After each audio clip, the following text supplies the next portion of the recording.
Hi guys, ఈరోజు మన వంటింటి స్పెషల్స్లో మాడుపు కారమును ఎలా తయారు చేసుకుందామో తెలుసుకుందాము. ఇది మా అత్తయ్య గారి స్పెషల్ అండి. ఒకసారి ఆవిడ నోటి ద్వారానే విందాం. కొంచెం నూనె వేసి మిరపకాయలు కొంచెం దోరగా వేగిన తర్వాత ధనియాలు వేసుకోవాలి. ధనియాలు కొంచెం దోరగా వేగినాక కరివేపాకు వేసి కొంచెం ఆముదం వేసుకోవాలి.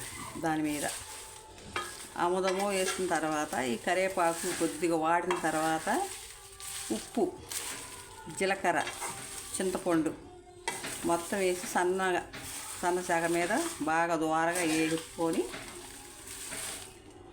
బాగా దోరగా వేగిన తర్వాత ఆపుకొని మిక్సీ వేసి చిన్నులపాయలు లాస్ట్లో బాగా ఎక్కువగా వేసుకుంటే మంచి వాసన వస్తుంది.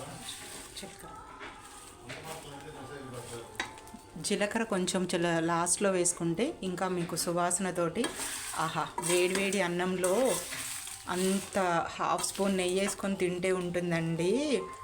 ఇక మీకు ఇంకేం అవసరం, చికెన్లు మటన్లతో కూడా సంబంధం లేదు, అంత టేస్టీగా ఉంటుందండి. ప్లీజ్ ఒకసారి ట్రై చేయండి. Thank you for watching.